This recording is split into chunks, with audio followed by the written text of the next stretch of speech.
Welcome to Icons Behind Brands. I'm your host Devleena and I'm here with another exciting guest today. Meet Miss Ganga Ganapathy, who is a VP International Marketing at Epsilon, a part of Publicis Group. Prior to that, she has worked with companies like DDB, Hewlett Packard, Ogilvy, and Leo Burnett. She is also a member of governing council at her alma mater, MICA Ahmedabad. So a warm welcome to Ganga Ganapathy. Thank you, Devleena. Thank you so much for having me. Ganga, as I have explained a bit about your experience, but I would also love to know from your side a little about your journey and background so far that will help all of us to build the context for the day. Sure. I think growing up, I never thought I would land up in the kind of career choice that I seem to have made. I grew up in an army background, so fairly protected and structured environment in that sense. But after college, when we all started writing the entrance exams and figuring out which universities to go to, I think MICA happened to me. Okay. And that sort of, I think, opened doors for whatever I've done in the past 25 odd years. Wow. So started with hardcore advertising. I was the third batch of MICA, and those days advertising was the most fun industry any of us could imagine joining. So most of my batch went into that industry. I think what I've done over the years is done traditional advertising in agencies like Mudra in Ogilvy. I worked with HP for a bit. They were setting up their analytics team and I found myself there. Okay. Of course, I had my batchmates saying, listen, did you even open the quantitative techniques textbook in college, and what are you doing in an analytics team? Okay. Right. But 5 years there, and it truly helped me understand the value of data and what it could do. And after that, I think I just yearned to get back into the crazy world of advertising. So I went back to Ogilvy. But I feel the Ganga who had left Ogilvy and then the Ganga who went back was very, very different, because those 5 years in HP in the analytics domain had changed something within me, right? So that's when I got to work on some B2B brands and some tech brands, focused a lot on bringing data insights into the work that we did. After that, I worked for about a year with Leo Burnett and eventually came to Epsilon. And when I look back, it almost feels like all the different things that I did before I joined Epsilon were building up to what I was going to do here. I've spent about 6 years here, and today it just seems like the most logical thing that I would want to do, because it allows me to explore creativity, which is what I've studied and I love doing. There's technology, which is something you can't imagine doing marketing without in today's day and age, and it's all driven by data. So I'm able to combine all these three facets of things that I love. Then I market our brand Epsilon. So it's creativity, analytics, and technology. Wow. So a great experience, like all the dots are now connected, like why you left Ogilvy and Mathur, you joined HP and then again came back. So it's a huge way how you connect your dots to the back. Considering your experience, Ganga, I mean, into tech, marketing, advertising, we are just going to combine all of your experience, and we have certain questions for our audience here.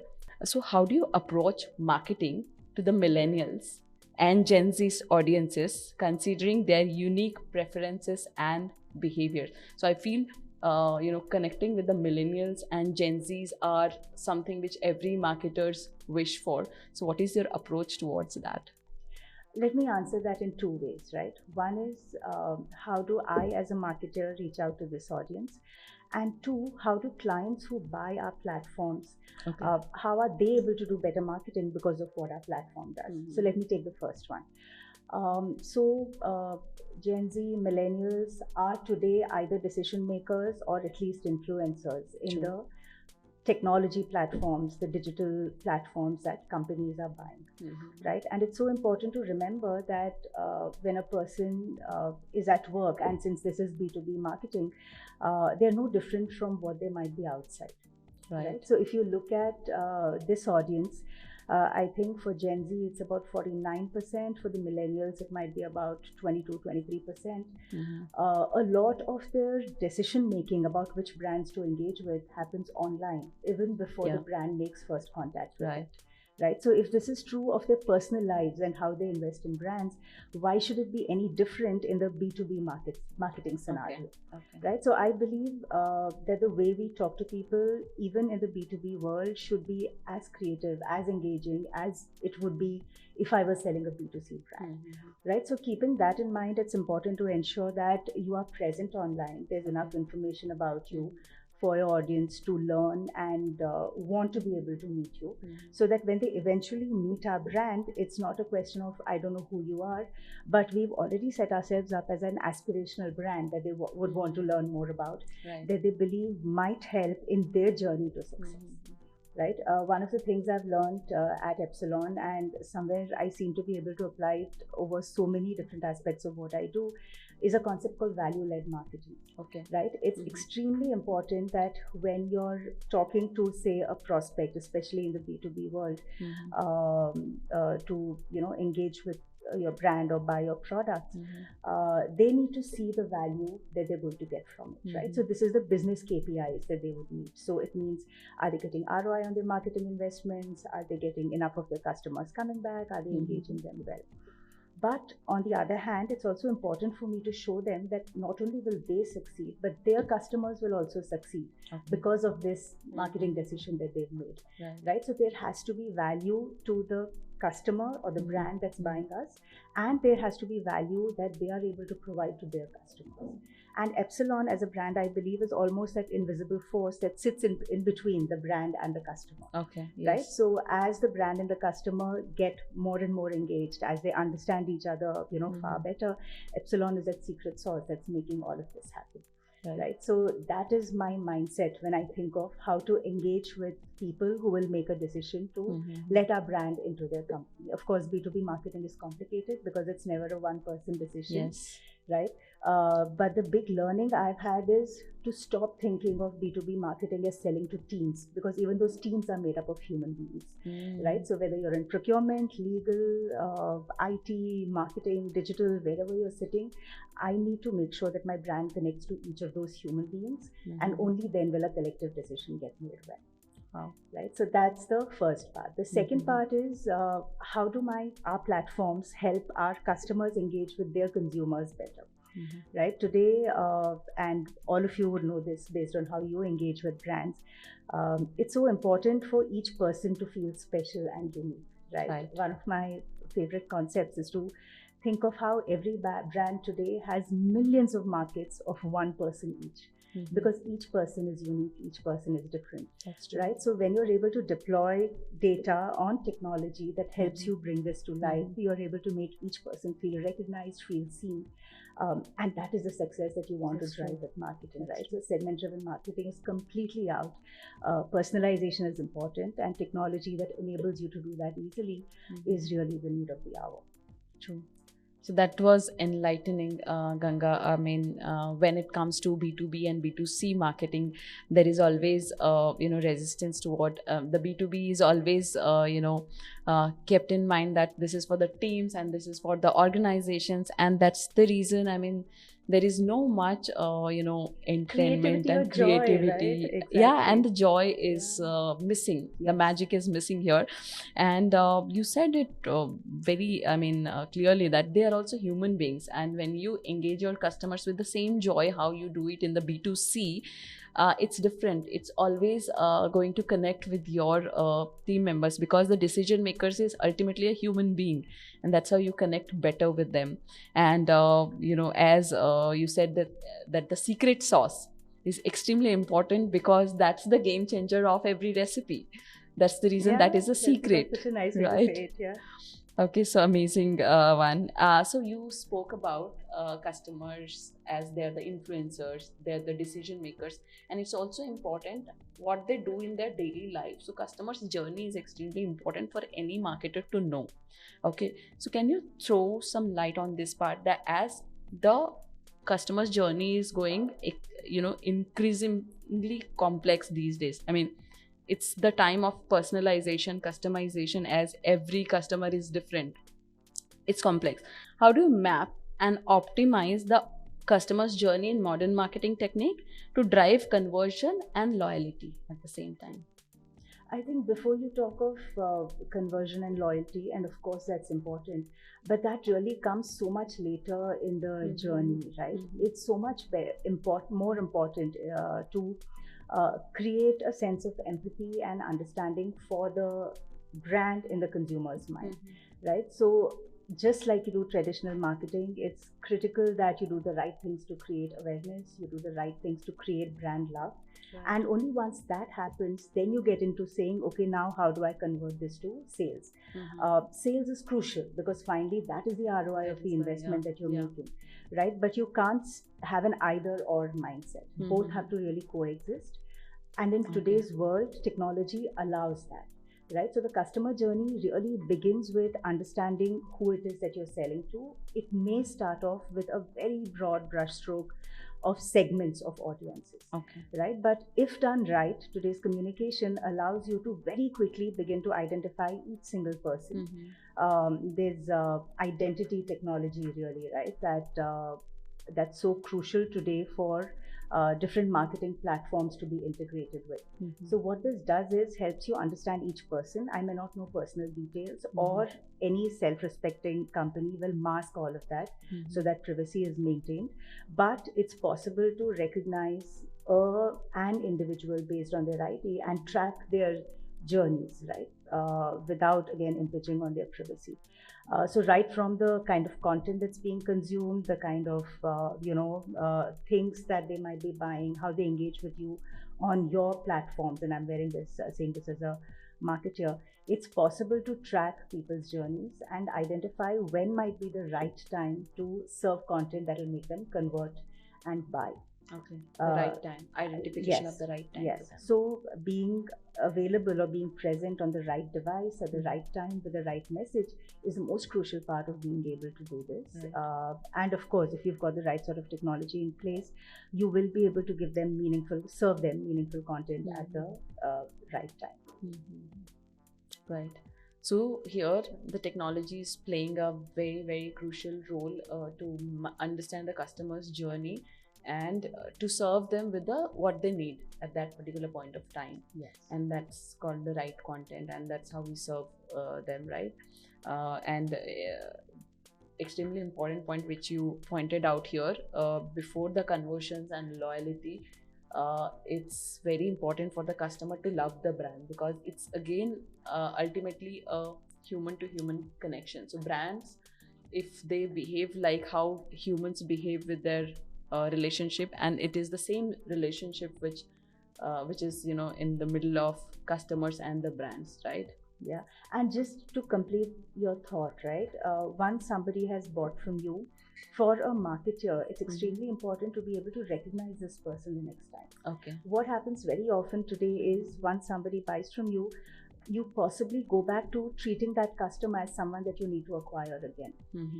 So if I've bought something from a brand already, and the next day I see an ad for the same product, my reaction is going to be, hey, don't you know I've already spent my money on buying this from you, right? So it's such a pity that brands end up paying companies like say a Google or a Facebook money to reacquire the same customer again and again, which is very, very unnecessary, right? So it's so important to map your customer journeys across third-party platforms where you would spend money to acquire these customers. But the moment you've acquired them, it's important to create a platform where you're able to communicate with them one-on-one, right? So don't keep acquiring and reacquiring the same customer again and again. Differentiate between acquisition and retention strategies, and that's where you'll be able to start building loyalty. And it is not even just unnecessary, it is also unhealthy, because the moment customer get to know that this is tech-driven message, and they disconnect. Suddenly they disconnect, because this is not for me. This is probably, they might have sent this message to somebody with my name. Right? So the importance of using technology to humanize the experience, right, is so very crucial. So very crucial, yes. Right. Okay. So what is experiential marketing? Okay, so we have a lot of audience who would love to know what exactly is experiential marketing and how does it creates memorable brand interactions with the customers. I'll talk about it with context to my world, right? And the Mhm. kind of work I do when I'm trying to engage prospective customers and getting them to understand this world of marketing and ad tech platforms uh, that we create. So a lot of times in the B2B world, there is you're either doing digital marketing to reach out to people in the right ways, to be present at the right place at the right time, or you would go into third-party events where you're likely to meet new customers, or you would bring them into events that you yourself have curated because you now know them and hey, there's a different kind of experience I can offer you. When I think of experiential marketing, I think of it as the little touches that can make somebody, engage with your brand, and that can also make it memorable for them. So engagement and how they remember you become very, very important. Okay. Simple examples, and this is something we've just done very, very recently, right?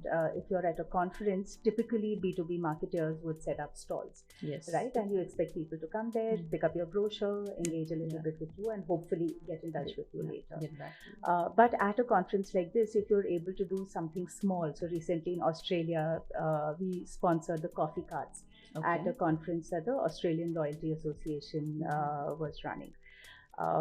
And because that was so visible, suddenly it started getting referred to as Epsilon coffee, right? Now, I don't mind at all because, hey, Epsilon is there and everybody knows my brand now, right? But to complete the experience, we also said, okay, we're going to have a few fun questions for you all to answer. And if you answer it well, you become eligible to be part of a lucky draw and you will get a coffee maker at the end of the day. Right now, these things give people a reason to engage with you beyond just your brochure or your sales spiel and make the brand stick in your head. It's also not overt selling. You're not in their face and you're not suffocating them with your brand, but you're ensuring that they remember you. So bringing that ability to be creative, bringing the ability to engage with people as people is at the heart of anything you would do with experiential marketing in my mind. Yeah, and that's how they remember you because this is something they have enjoyed. They probably shared their joyful time with you, a little time also, and that's how brand creates a mind space in the minds of your customer without even selling. And it's extremely important to be very subtle and maintain that fine line between communicating with them, but at the same time not over communicating with the terms called sellings and other things, right? Yes, absolutely. Okay, so as a market leader, how do you stay adaptable and prepared to explore new areas of marketing as a scope of the profession that continues to expand? Marketing is expanding like anything, so how do you stay ahead into that? So for me personally, I think I've been extremely lucky to have found myself in organizations where I could learn things and bring them back to areas that I loved. One example was learning analytics and then coming back to advertising and being able to do it differently, and then finding myself at Epsilon. At Epsilon in the past 6 years, I think I've been lucky to be immersed in the world of what's happening in digital marketing or with technology. But a lot of times for marketers like this, what we pick up is self-learned. Right? You do it by understanding what your peers might be doing, when you meet them at conferences or events. You do it by reading up because nobody wants to be left behind. Because if you don't know what's happening in the market, how do you hold a conversation with someone who's going to be a decision maker for your platform? And especially if the function is marketing, which is so dynamic and ever changing. So a lot of it is self-learning. But what I've just done recently, and I don't even know what drove me to do it, I've signed up for a 10-month, 40 weeks program at ISB. And I'm hoping that it'll either validate what I think I know or teach me new things, which I'm possibly not aware of. So I think this, the importance of investing in yourself, in your education and your self-growth, and investment could be time, it could be money, it could be effort, is really crucial as well. Yeah. And here I see the philosophy of lifelong learning is, it never goes out of trend. and the lifelong learning is always, keeps you ahead of the learning curve, and that's how you stay agile, you stay adaptable, and you stay young because you are adapting all the new I think trends. staying young is a big motivation. So yes. When we say young, it's young by heart. So see, as a, as being in the marketing industry from pretty long time, and being an entrepreneur also, what I have seen, that if you're staying young by heart, it is always going to keep you forward, and that's how you are flexible, you are agile, you are ready to learn the new things. And marketing is a function where you have no choice. I mean, you have to have, you have the to learning be, mindset and the growth mindset go hand in hand. Otherwise you cannot compete with the market, which is right now. So I feel in certain way it is extremely good segment to learn and to be excited, and the kind of marketing which is happening, the industry is changing, which is like pretty exciting. I see a very good future of marketing along with the technologies which are coming. Absolutely. AI and ML, it's going to be very exciting. Yeah. So what are the strategies do you employ to develop and nurture the leadership skills in you and others, especially when it comes to your teams and mentees? Yeah. So personally, I've benefited a lot from working with coaches. Okay. Right? And this could either be in the professional space. There are times when your company makes coaches available to you or puts you through a mentorship program, or you yourself may figure that, hey, it would be great for me for a few weeks to work with a coach and sort out one particular area that might be something you need to focus on. Similarly, in my personal life also, I have these go-to people that I know at least once or twice a year. I will do a couple of sessions with them, and it really helps because it's almost like having your own personal army that's there to support you and that have got your back, right? They're also slightly distant and therefore unemotional and can give you very practical and sound advice or open doors to thoughts and ideas that you may not have explored otherwise.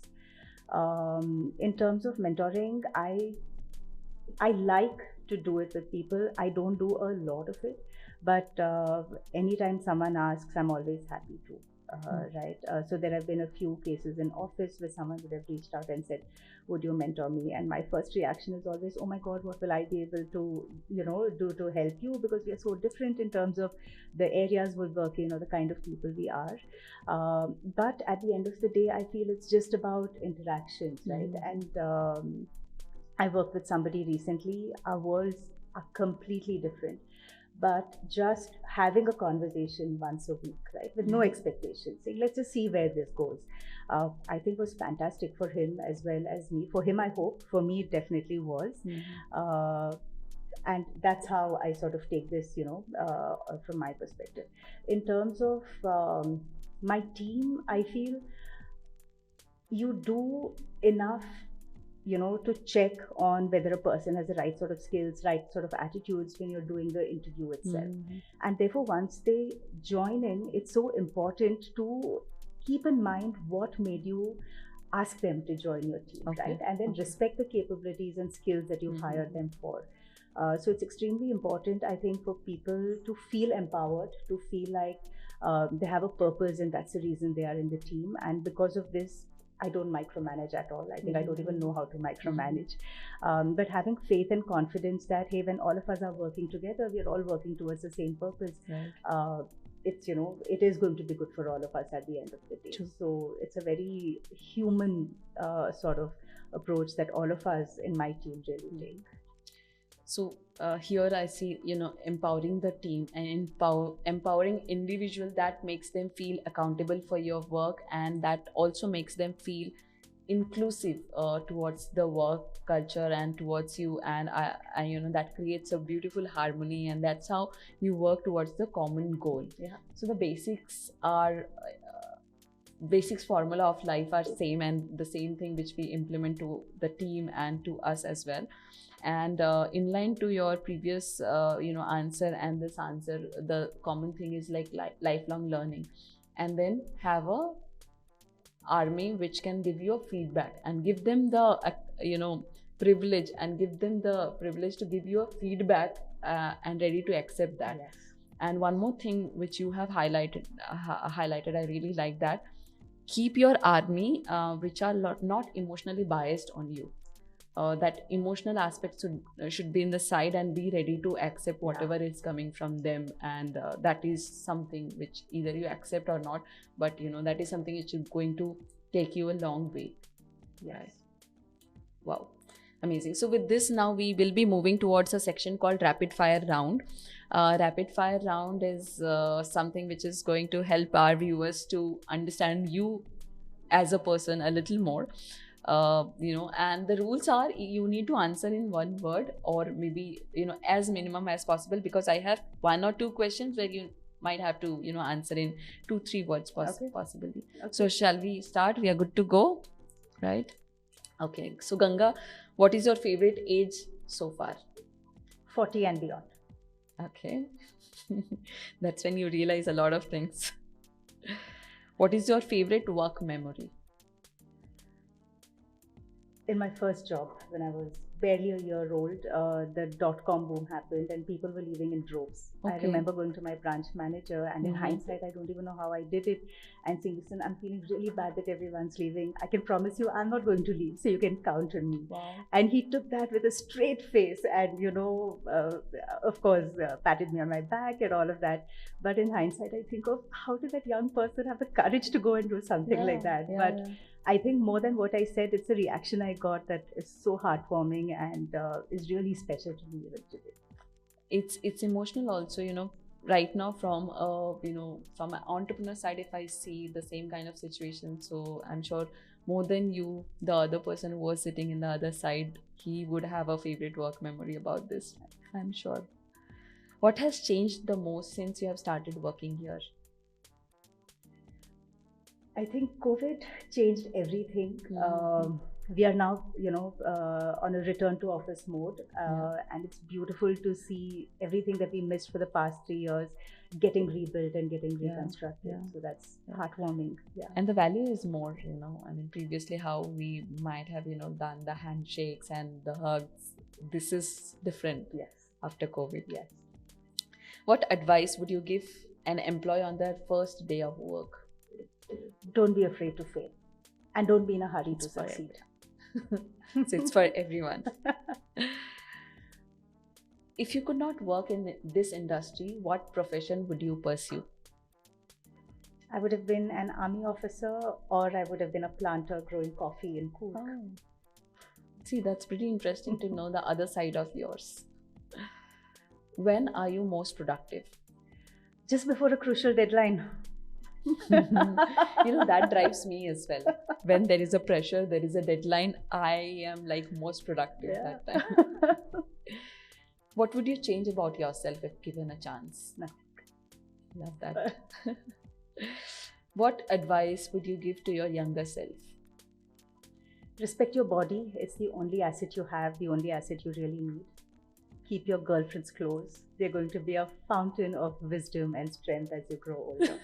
Marry right. That can make all the difference in how your career progresses. So I think that these are the pearls of advices from somebody who have all the experiences. So take it sincerely. Okay, so with this, we are out of the rapid fire round. And before we wind up the conversation, I want you to talk for our aspiring marketing professionals. So what is your message for aspiring marketing professional? Go into it with a sense of joy and with a sense of wanting to discover things and wanting to create lasting memories for yourself. Because when you enjoy your work, it'll come through in what you're able to produce. Right. Awesome. So with this, we had an amazing conversation. A lot of things we have touched and we have covered about marketing, about your leadership style, about your personal side of yours. And, with this, it was wonderful having you, Ganga, and I'm glad that you have agreed for this conversation and, you have spent time with us. So it is going to add a lot of value to Icons Behind Brand and for our viewers, I'm sure. And thank you so much for having me. I enjoyed the conversation with you. I'm sure. I hope you had a good time. I did.